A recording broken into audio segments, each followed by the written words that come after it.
I'm gonna do y'all another chainsaw sharpening video with a little bit different setup here that I use sometimes.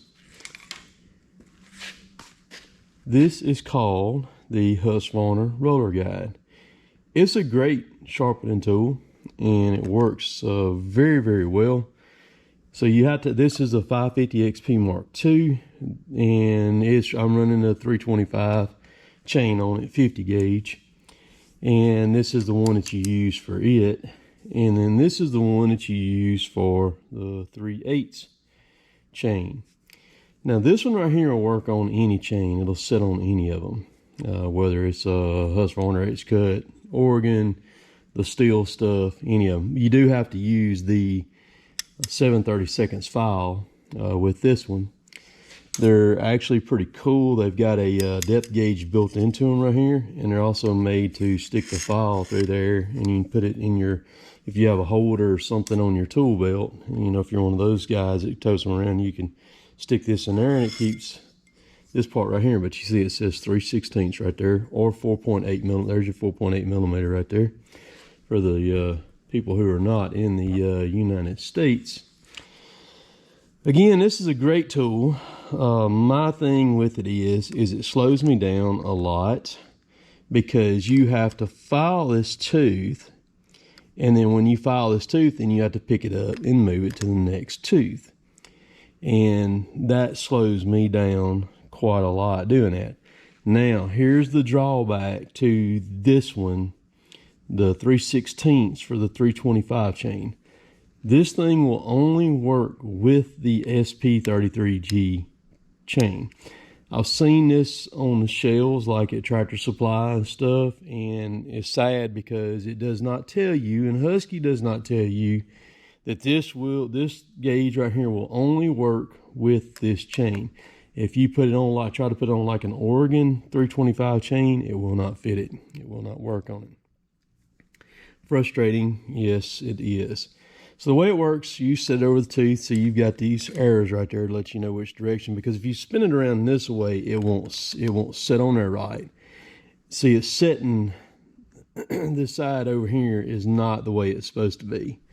You got to put it on there like this, and that way it's angled back with the tooth the way it's supposed to be, right there. You need to spin this out of the way, so if you want to check your rakers, you can just throw this on there. They put a hard and a softwood setting on the rakers, and the softwood allows you to go a little bit lower, and I wouldn't recommend that. I mean, guys that know what they're doing, that's one thing, but I don't recommend taking the rakers down too much. That is just, I mean, unless you really know what you're doing, that's just a bad combination. But the way this thing works is you got to make both of these rollers roll at the same time. So that keeps you keeping this file flat. See, they're rolling right there. So you just take it and you run it. Let me move this thing out of the way before I stab myself. Just like that. And then you got to pick it up and move it. Now the thing is, you're going to have to look at your witness mark back here on the back of your tooth where you keep your angle right, because it doesn't have any markings on this thing right here to make sure that you stay right on it. It keeps, as you're filing back in the tooth, it keeps it at the right height also.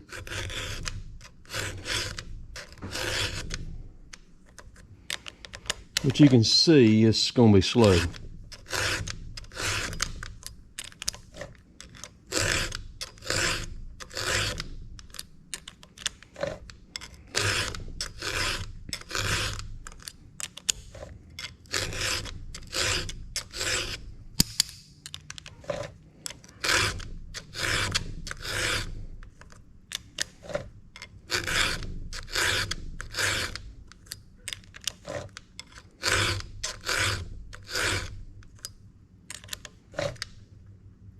You got two cutters right there on the same side on that. This is a 16-inch chain right here, and that doesn't hurt a thing just like that.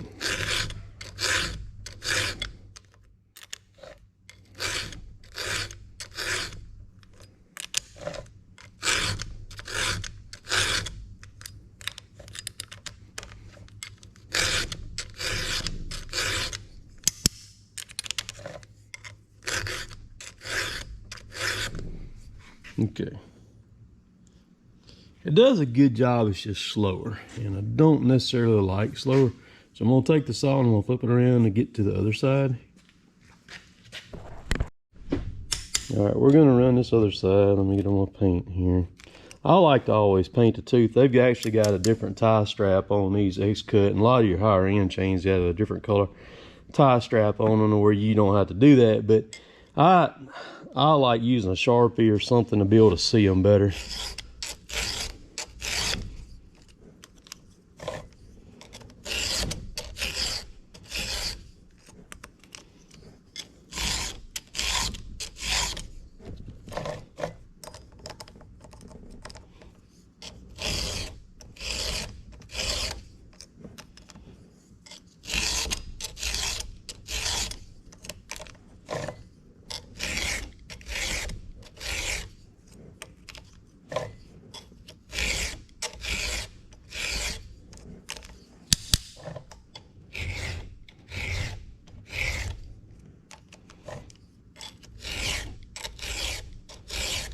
So right there is the different color tie strap. Right there, see it's gold.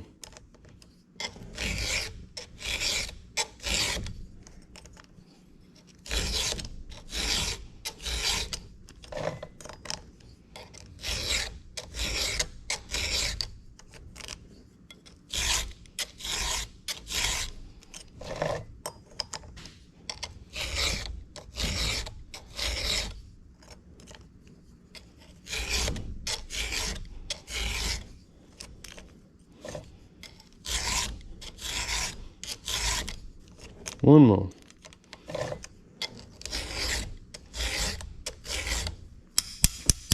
All right.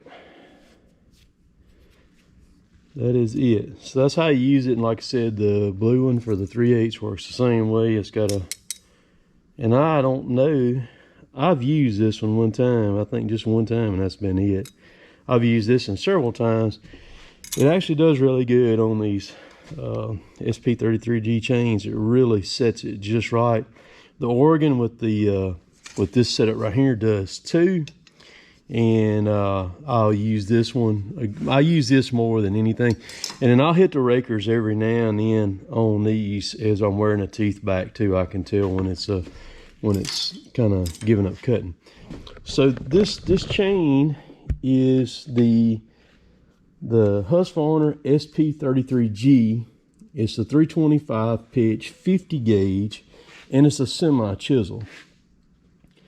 This chain right here is the baddest chain on the planet. There are no ifs, ands, or buts about that. So when Husqvarna sent me my first 550 XP Mark II, I think in maybe 19, I think I've had my other one, Screaming Demon, for 3 years. This is the newest one. I got it back in last year, I think August of last year. They told me, Husqvarna did, that you could take this SP33G and they recommended you running it 10 tanks of gas before you sharpen it. Well, that was hard for me to grasp onto that and get that. So when I bought this saw here, I put the 16-inch bar on this. My other one's got the 20-inch bar on it. And I decided I was gonna try it on this saw right here. This saw currently has 13 tanks of gas on it.